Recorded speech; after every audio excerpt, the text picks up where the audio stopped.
अल्लाह के प्यारे नबी हज़रत मोहम्मद रसूलुल्लाह कहिए सल्लल्लाहु अलैहि वसल्लम, सल्लल्लाहु, ज़ोर से कहिए सल्लल्लाहु अलैहि वसल्लम।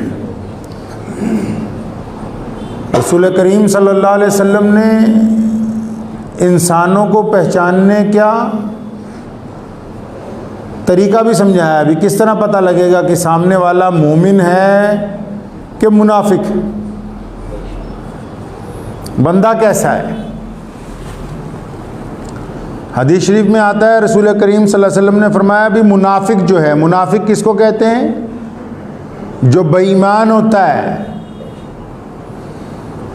मुनाफिक किसको कहते हैं? जो ठग मारता है लोगों से, बेईमान। मुनाफिक उसको कहते हैं जो देखने में शक्ल सूरत से अच्छा लगता हो, अंदर उसका मन खराब हो, वो बंदा मुनाफिक होता है। यानी जो चीज़ देखने में अच्छी है लेकिन अंदर से ठोस नहीं है, तो उसको हम मुनाफिक कहते हैं। रसूलुल्लाह सल्लल्लाहु अलैहि वसल्लम ने फरमाया मुनाफिक की 3 अलामतें बड़ी। ये जो हदीस में आपको सुनाने लगा हूँ, हम इस नीयत से इसको पढ़ते हैं। जब हमने पढ़ी इस नीयत से पढ़ी कि या अल्लाह अगर इन अलामतों में से कोई मेरे अंदर हो तो मैं अभी तौबा करता हूँ,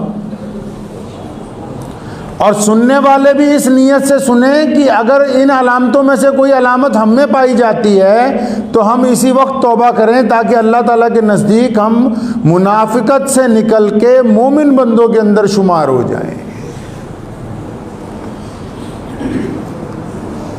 हर बंदे की कोशिश होती है कि मेरा घर पहले सही हो जाए, मेरे अजीज़ व अकारिब सही हो जाएं। इसी तरह मस्जिद का जो इमाम होता है, सिर्फ उसकी ये कोशिश नहीं होती कि मैं अच्छी तरह नमाज पढ़ूं और पढ़ाऊं। उसकी ये कोशिश होती है कि मेरे जो मुक्तदी हैं वो भी, उनकी आखिरत जो है वो भी संवर जाए। तो रसूलुल्लाह फरमाया कि मुनाफिक की 3 अलामतें। अब वो 3 अलामतें कौन सी हैं जी? पहली अलामत यह है, फरमाया कि जब बोलता है झूठ ही बोलता है, सच बोलता ही नहीं है। झूठ से एक बात याद आई, हज़रत सल्लल्लाहु अलैहि वसल्लम के पास एक शख्स आया, उसने आके कहा या रसूलल्लाह मैं 3 बुरे काम करता हूँ, झूठ बोलता हूँ, शराब पीता हूँ, जिना करता हूँ, लेकिन अब जो मैं आपके पास आ गया हूँ तो मैं आपसे वादा करता हूँ एक गुनाह को छोड़ने का। तो आप इन तीनों में से जो पहला छुड़वाना चाहते हैं वो बता दें, पहले मैं वो छोड़ूंगा। मतलब मैं आपको आपके हुक्म मानूंगा, एक एक करके मानूंगा। कुर्बान जाऊं मोहम्मद रसूलुल्लाह सल्लल्लाहु अलैहि वसल्लम से। फरमाया अच्छा फिर ठीक है, आज से आपने झूठ नहीं बोलना है। तो बड़ा खुश हुआ, मन में सोचता है कि मैंने तो समझा था जिना से मना करेंगे, शराब पीने से मना करेंगे, ये तो सबसे छोटे वाला गुनाह कहा कि भाई झूठ नहीं बोलना। इससे बात हो गई, बाहर आ गए। बहुत सारे मामलात में जब झूठ बोलने लगा, बार बार ख्याल आया कि अल्लाह के रसूल सल्लल्लाहु अलैहि वसल्लम पूछेंगे तो मैं क्या जवाब दूंगा। शराब पीने का वक्त आया, बहुत देर सोचता रहा कि अगर रसूल करीम सल्लल्लाहु अलैहि वसल्लम ने मजलिस में ये पूछा कि शराब तो नहीं पी थी, तो मैं क्या कहूँगा इतने लोगों के सामने कि पी थी। वादा करके आया हूं कि मैंने झूठ नहीं बोलना है। मुहम्मदुर रसूलुल्लाह सल्लल्लाहु अलैहि वसल्लम को खुल्के अजीम बनाया अल्लाह ने। ऐसी जात आज तक कायनात में नहीं आई है जिसने इंसानों के एक एक नब्ज को देखा हो कि इंसानियत किस तरफ से जख्मी है और इसकी पलकें कैसे सवारी जाएंगी। जिना का इरादा 1 घंटा सोचने के बाद इसलिए तर्क करना पड़ा कि अगर मजलिस में यह पूछ लिया गया कि आज जिना तो नहीं किया है, तो मैं इतने लोगों के सामने, इतने चौधरियों के सामने क्या कहूंगा कि हाँ जी मैं अपना मुंह काला करके आया हूं। बुराई की जड़ को पकड़ा मोहम्मद रसूलुल्लाह सल्लल्लाहु अलैहि वसल्लम ने। फरमाया मुनाफिक की, बेईमान की पहली निशानी ये है कि बेईमान आदमी झूठ बोलता है। ये हाथ में पकड़ी हुई है ना झूठ बोलने की मशीन है, जिनको मोबाइल कहते हैं। किसी का फोन आ जाता है, हाँ भाई कहाँ है, अगर वो जगरांव ब्रिज पे होगा बोलेगा नहीं मैं शेरपुर चौक खड़ा जी।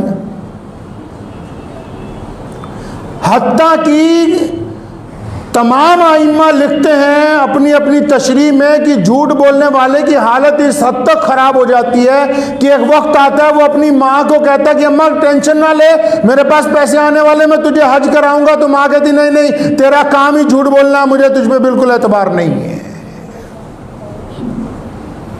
झूठ बोलने की वजह से कारोबार खराब होता है, झूठ बोलने की वजह से तालीम खराब होती है, झूठ बोलने की वजह से माँ बाप का एतबार उठ जाता है, झूठ बोलने की वजह से यार दोस्तों का एतबार उठ जाता है। ऐसी बदतरीन बुराई कि जो बंदा इसको पकड़ लेता है झूठ बोलने को, उसका साथी कोई नहीं बनता, उसको हर एक हफ्ते नया दोस्त तलाशना पड़ेगा। झूठ की बदबू की वजह से कोई साथ में चलता ही नहीं। तो बेईमान की पहली अलामत क्या है जी? कि झूठ बोलता है। अब अंदाज़ा लगा लें कि झूठ इतना बड़ा गुनाह है कि इस्लाम ने पहले इसे पकड़ा कि नहीं, पहले इसको ख़त्म करेंगे तो माशरा ठीक होगा। हज़रात सहाबाए किराम रज़ियल्लाहु तआला अजमईन में खूबी थी, आजकल लोगों में कम रह गई। मुसलमानों की ये पहचान है, जब कभी अदालत में मुकदमा जाता था दूसरे की बात भी पूरी बताते थे, अपना जुर्म भी पूरा बताते थे। आज लोग सिर्फ दूसरे की बात बताते हैं, अपना कसूर नहीं बताते हैं। हमारे एक बहुत करीबी रिश्तेदार हैं, उनका मुझे फ़ोन आया एक दिन, मस्जिद में अक्सर फैसले होते रहते हैं। कहते हैं उस्मान भाई, ये जो आपके सामने दाईं तरफ बंदा बैठा है ये मेरा बहुत करीबी है, फैसला इसके हक में होना चाहिए।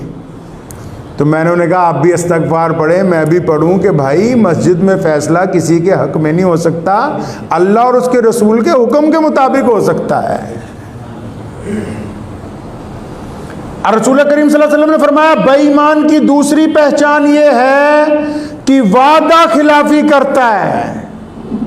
पहली पहचान झूठ बोलता है, दूसरी पहचान ये है कि वादा करने के बाद वादे पर पूरा नहीं उतरता। रसूल करीम सल्लल्लाहु अलैहि वसल्लम वादे के कितने पक्के हैं कि एक जगह से गुजर रहे हैं, कोई साथ में है, उन्होंने कहा या रसूलल्लाह आप ज़रा इस दरख्त के पास रुक जाएं, तो मैं ये थोड़ी दूर पर मेरा गांव है, कुछ काम करके आता हूँ, फिर आपके साथ चलूँगा।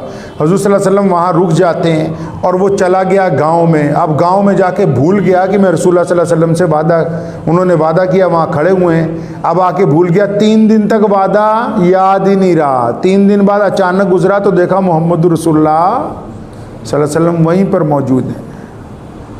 बड़ा शर्मिंदा हो गया, रसूलुल्लाह बड़ी गलती हो गई।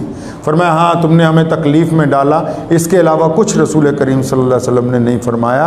आप अंदाज़ा लगाएं, उम्मत को तरबियत दी गई। जो ज़ुबान है ना, मामला सारा इसी पे टिका हुआ है। ये ज़ुबान दिलों को जोड़ती भी है, हड्डियों को तोड़वाती भी है। ये ज़ुबान जो है मलहम भी बनती है, ये ज़ुबान लोगों को ज़ख्मी भी करती है। वादा किसी से कर लेते हैं तुझे परसों पैसे देंगे, नरसों पैसे देंगे, और फिर सोचते हैं कि नहीं नहीं अब तो इसको टरका दिया है। ऐसे बेईमान लोग जो हैं यही तो मुनाफिक हैं। अब ये चाहे नमाज पढ़ते रहें, जो बंदा वादा इसीलिए कर रहा है कि मैंने पूरा ही नहीं करना, अब ये चारों टाइम नमाजें में 5 टाइम मांग रहा है, या अल्लाह कारोबार में बरकत हो जाए, या अल्लाह उधर माल के पैसे लेने वाला आ रहा है उसको टरका रहा है, और साथ में सेलमैन को कह रहा है कोई नहीं 15 दिन बाद फिर इसको 1 हफ्ता और आगे करेंगे। फरमाया बेईमान की दूसरी पहचान ये है कि जो वादा करता है उस वादे पर खरा नहीं उतरता। और मुसलमान की पहचान ये है कि जो मोमिन बंदा किसी से वादा कर ले और फिर पूरी दुनिया उसकी मुखालिफ हो जाए, फिर उसका अपना नुकसान शामिल हो जाए, फिर उसके अपने जिस्म का नुकसान शामिल हो जाए, फिर उसको अपने आप को नुकसान में मुब्तला करना पड़े, लेकिन वो मोहम्मद रसूलुल्लाह के हुक्म के मुताबिक अपने वादे पर खरा उतरता है, वादे से मुकरता नहीं है। अब जो वादा करके बेईमानी करते हैं, फिर नमाज पढ़ते हैं, फिर सोचते हैं भी काम ही नहीं बन रहा।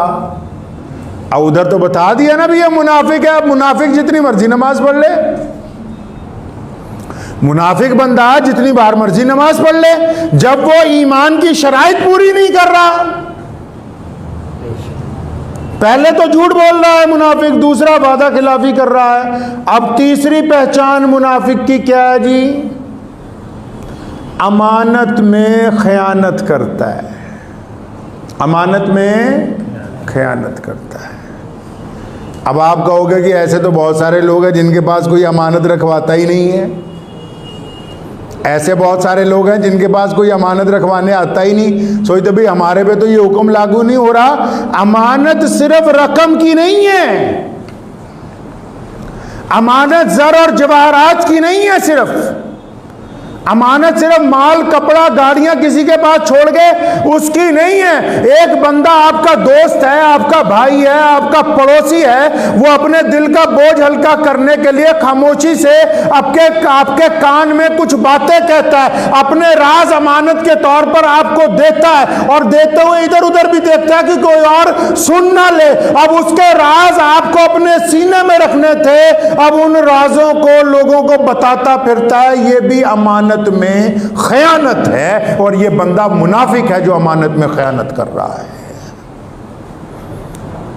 कली अमानत पैसों की नहीं होती कि हमने दूसरा पैसा रख गया पूरे लौटा दिए। अमानत इज्जतों की भी होती है।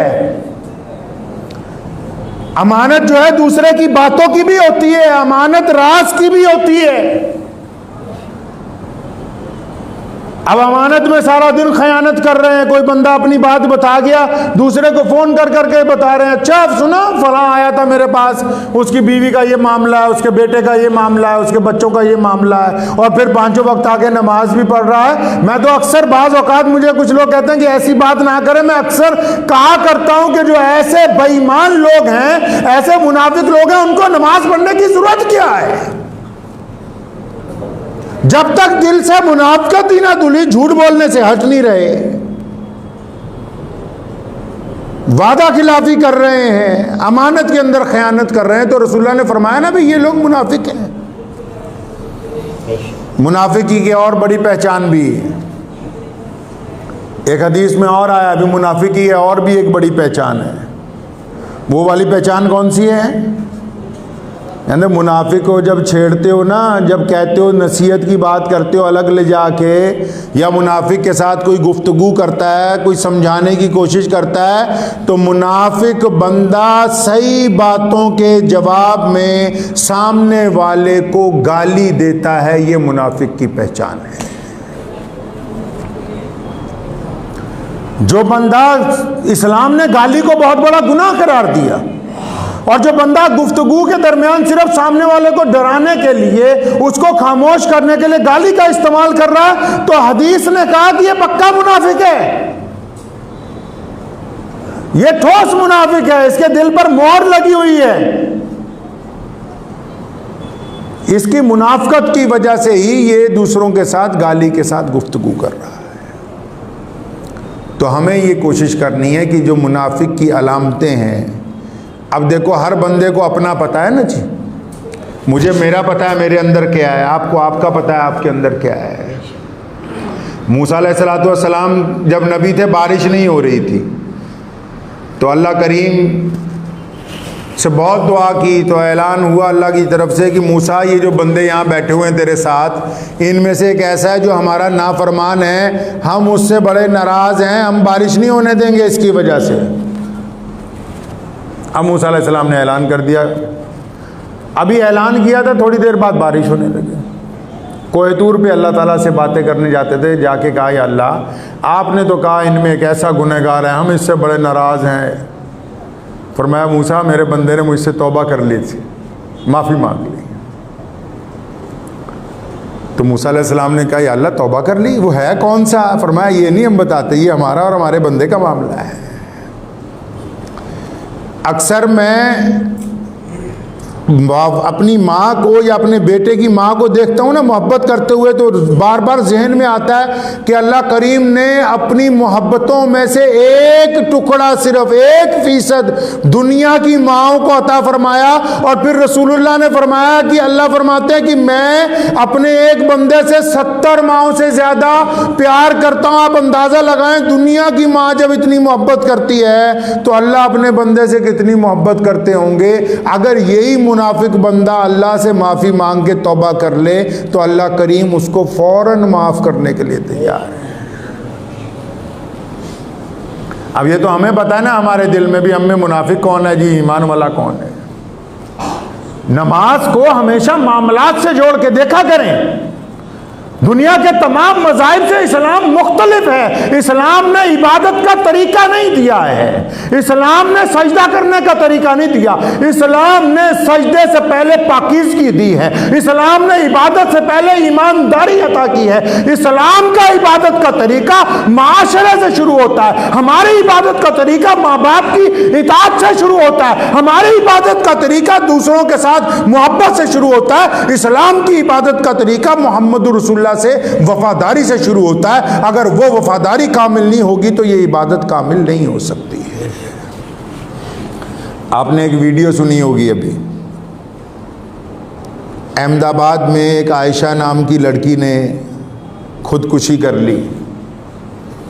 अब जितने आधे पढ़े लिखे हैं, अल्लाह माफ़ फरमाए, मैं कुछ नहीं कहता, चलो नाम नहीं लेता, दे फतवे पे फतवा आ रहा फेसबुक के ऊपर कि जी जिसने खुदकुशी कर ली इसके लिए दुआ नहीं हो सकती, ये हराम है। अल्लाह ताला ने कुरान पाक में कहा कि खुदकुशी करना हराम है, लेकिन साथ में फरमाया कि हम तुम पर रहम करेंगे अगर तुम हमारा कहना मान लो। मुफ्ती रशीद अहमद साहब लुधियानवी मुफ्ती आज़म ने लिखा है फतावा हसनुल फतावा में कि जो बंदा खुदकुशी कर लेता है, कौन कहता है कि उसकी मगफिरत की दुआ नहीं हो सकती? क्योंकि वो हज़ूर सल्लल्लाहु अलैहि वसल्लम का उम्मती नहीं है। ये कहाँ लिखा है? एक साहब के भाई का बहुत लंबी बीमारी के दौरान उसने खुदकुशी कर ली, अब उनके घर वाले रो पीट रहे हैं। और जितने कम पढ़े लिखे आजकल जो फार्मी अंडे हैं, क्योंकि जिसको कपड़ा सिलवाना है तो बढ़िया टेलर चाहिए, लेकिन मसला पूछना है तो कोई भी रास्ते में चलता बता दे कि नहीं जी नहीं ये तो हराम हो गया। खुदकुशी करना हराम है, लेकिन खुदकुशी के बाद उनके घर वालों को दिलासा देना तो हराम नहीं है। जिसने गलती कर ली उसके लिए मगफिरत की दुआ करना तो हराम नहीं है। और फिर जो लोग ये कह रहे हैं कि जी दहेज की वजह से खुदकुशी हो गई, क्या कभी ये दोनों कानों और आंखों का सही इस्तेमाल किया है कि सिर्फ गोदी मीडिया ने जो कह दिया उसी को मान लिया? आप उस वीडियो को बार बार सुनिए, उन लफ्ज़ों को सुनिए और ये समझ के सुनिए कि आपकी बेटी बोल रही है, और ये समझ के सुनिए कि आपकी बहन बोल रही है, या ये समझ के सुनिए कि आपकी बीवी बोल रही है। तब आपको पता लगेगा कि मर्ज क्या है, तकलीफ कहाँ पर हुई है। अगर सिर्फ जहेज़ की बात हो तो ये मामला जहेज़ का नहीं है। आप उस लड़की की पूरी बात सुने। उसने कहा कि एक तरफा मोहब्बत नहीं होनी चाहिए। हजूर अकरम सल्लल्लाहु अलैहि वसल्लम को हज़रत अबू बकर और हज़रत उमर रज़ियल्लाहु ताला अन्हु दोनों इमाम अली करमुल्लाह वजू रज़ियल्लाहु ताला अन्हु के पास गए कि अली आप जाएं और सैयदना फातिमातुज़ ज़हरा का रिश्ता मांग ले अपने लिए। ये मैं उनको भी कह रहा हूं जो 1 मिनट में फतवा दे देते हैं कि पहले इस्लाम पढ़ो, इस्लाम कहता क्या है, रसूलुल्लाह सल्लल्लाहु अलैहि वसल्लम ने सिखाया क्या है हमें। ये दोनों जलीलुल कदर साहबा जो रसूलुल्लाह सल्लल्लाहु अलैहि वसल्लम के दाएं बाएं आज भी मौजूद है, जो अशरा मुबशरा में से हैं, जो मुसलमानों के खलीफा हैं, जो अमीरुल मोमिनीन हैं, जिनको मोहम्मद रसूलुल्लाह ने अपना दोस्त कहा है बार बार। अब दोनों ने हज़रत अली से कहा कि अली आप जाओ सैयदा फातिमा का रिश्ता मांग लो मोहम्मद रसूलुल्लाह से। अली रज़ियल्लाहु ताला अन्हु शर्माते हुए गए, और जब रिश्ता मांगा ना तो रसूलुल्लाह सल्लल्लाहु अलैहि वसल्लम ने क्या कहा, जबकि रसूलुल्लाह सल्लल्लाहु अलैहि वसल्लम खुद चाहते हैं कि मैं रिश्ता अगर अपनी बेटी का करूंगा तो अली से करूंगा। रसूलुल्लाह भी चाहते हैं, अल्लाह की रजा भी शामिल है, लेकिन क्या फरमाया, अली रुक जाओ, पहले मैं फातिमा से पूछूंगा अपनी बेटी से। और यहाँ जो जितने पंचायत वाले हैं धक्के से अजी नहीं हम बताएंगे इसका रिश्ता कहाँ होगा। एक साहब आए मेरे पास रोने लगे, कह रहे जी मेरे बड़े भाई का इंतकाल हो गया, मेरी 20 साल बड़ी भाभी है, अब ये धक्के से पंचायत वाले कह रहे हैं कि नहीं तेरा निकाह इसी से होगा। हुजूर सल्लल्लाहु अलैहि वसल्लम ने क्या कहा, फरमाया मैं पहले अपनी बिटिया से पूछूंगा। हमें सिखाना था दुनिया के लोगों को कि जब बेटी का रिश्ता करना है, बेटे का रिश्ता करना है, पहले उनसे तो पूछ लो भी तुम राजी हो, तुम्हारी तबीयत राजी है, जिन्होंने जिंदगी इकट्ठे गुजारनी है वो राजी हैं कि सिर्फ तुम्हारी चौधराहट देखी जाएगी, सिर्फ तुम्हारी पगड़ियां तय करेंगी कि कौन किसके साथ जिंदगी गुजारेगा। ये मोहम्मद रसूलुल्लाह ने नहीं सिखाया है हमें। और मैं बार बार कहा करता हूँ, वो उसने इसलिए, उस लड़की ने आत्महत्या नहीं कर ली, इसलिए खुदकुशी नहीं कर ली कि बार बार जहेज मांगा जा रहा था, इसलिए कर ली कि घर में रहने वालों के रवैये अच्छे नहीं हैं। और यार हम लोगों के लिए अच्छे हैं, अपनी बीवी के लिए अच्छे नहीं, हम लोगों के लिए अच्छे हैं, अपनी माँ के लिए अच्छे नहीं, लोगों के लिए अच्छे हैं, अपने बाप के लिए अच्छे नहीं, लोगों के लिए अच्छे हैं, अपने भाई के लिए अच्छे नहीं। फिर लानत है ऐसी जिंदगी पर। अरे जिनको तुमसे तकलीफ होती, कभी इत्मीनान से रात को बिस्तर पर लेट के ये तो सोचो कि मेरे घर में से ऐसे कितने लोग हैं जिनको मेरी आदतों से तकलीफ पहुंचती है। कभी नहीं सोचा ये? आदतें मजबूर करती हैं इंसान को खुदकुशी करने पर। कोई अपने आप नहीं मर जाता है। खुदकुशी करना कोई आसान काम नहीं है, तभी तो इस्लाम ने इसको हराम करार दिया। इस्लाम ने खुदकुशी को हराम इसलिए कहा कि लोग इसको आम बात ना समझ ले, लोग खुदकुशी करने लग पड़े। लेकिन उसकी वजह तलाशने का शरीयत ने हुक्म दिया कि ये मामला हुआ तो हुआ क्यों है। सिर्फ ये कह के पल्ला झाड़ने की, जहेज का मसला, जहेज का नहीं मसला, घर वालों के रवैये का मसला है, शौहर के रवैये का मसला है, सास के रवैये का मसला है, घर में नंदों के रवैये का मसला है। क्या आप कभी ये सोचते नहीं इत्मीनान से कि यार हमारे रवैये से कौन सा ऐसा बंदा जिसमें घर को तकलीफ हो रही है?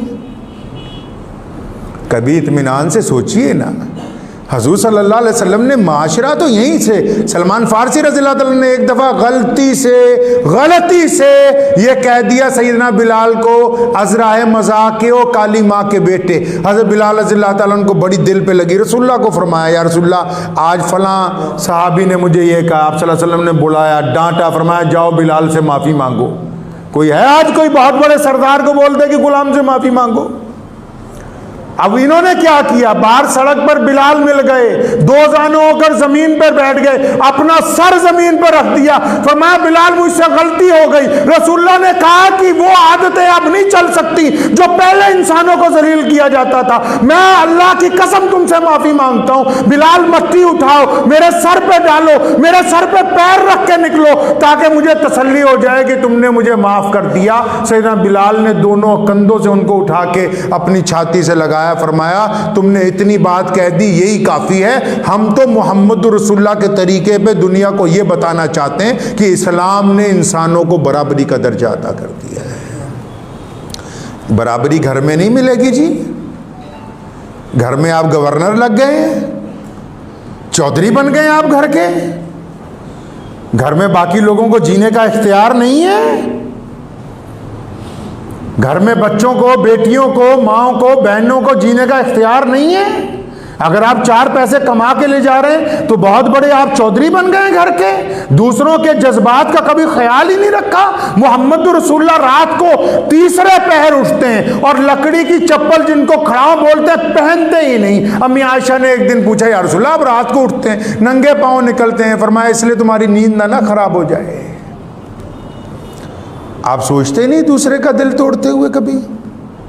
ये खुदकुशी जिसने की होगी उसने दहेज से परेशान होके नहीं, रवैये से परेशान होके, आदतों से परेशान होके, तानों से परेशान होके, जुबान से परेशान होकर की गई। आप जब तक बीमारी की जड़ को नहीं पकड़ेंगे, शराब खाने बंद करवाने से शराब बंद नहीं हो सकती। पहले शराबी को शराब छुड़वानी होगी, तब शराब पीना वो बंद करेगा।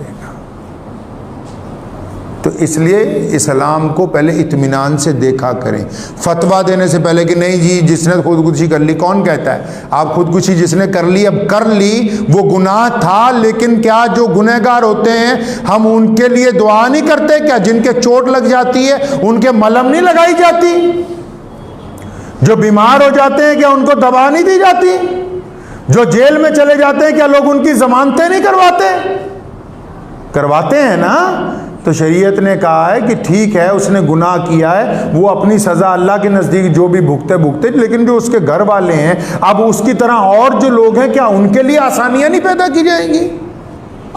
इसलिए अपनी आदतों को पहचानना है। पहचानेंगे जी इंशाअल्लाह। बिल्कुल इत्मीनान से रात को लेटकर एक दिन महीने में ये सोचा करें भी मेरी कौन सी ऐसी आदत है जिसकी वजह से मेरी माँ मुझसे नाराज़ है, मेरे अब्बा मुझसे नाराज़ हैं, मेरी बीवी मुझसे नाराज़ है, मेरा बेटा मुझसे डरता है। कौन सी ऐसी आदत है कि मेरे बच्चे मुझसे घबराते हैं, मेरे मतहत मुझसे घबराते हैं। आप अगर उन आदत को पहचान लेंगे, आप अपनी आदतें आहिस्ता आहिस्ता बदलेंगे, पहली बात ये आएगी कि अल्लाह की तरफ से आपको दिल का सुकून अता होगा। पहली बात, जब दिल में सुकून इत्मीनान आ जाएगा तो आपका जितनी जिस्म के अंदर बीमारियां हैं वो निकलनी शुरू हो जाएंगी, ख़त्म होनी शुरू हो जाएंगी। इस्लाम ने इंसानों की तामीर की है। मैं अक्सर आपको बताया करता हूँ इस्लाम ने क्या किया, हजूर सल्लल्लाहु अलैहि वसल्लम की उम्मत ने क्या किया। मोहम्मद रसूलुल्लाह ने, लोग महल बनाते रहे, लोगों ने बड़े बड़े मीनार बनाए, मेरे आका सल्लल्लाहु अलैहि वसल्लम ने इंसानों की तामीर की। तभी तो आज दुनिया में सबसे ज़्यादा इंसान कलमा ला इलाहा इल्लल्लाह मोहम्मद रसूलुल्लाह पढ़ने वाले हैं। दुआ कीजिए अल्लाह ताला मुझे भी और आप सबको इन बातों पर अमल की तौफीक अता फरमाए। व आखिरु दावाना अनिल हम्दुलिल्लाहि रब्बिल आलमीन।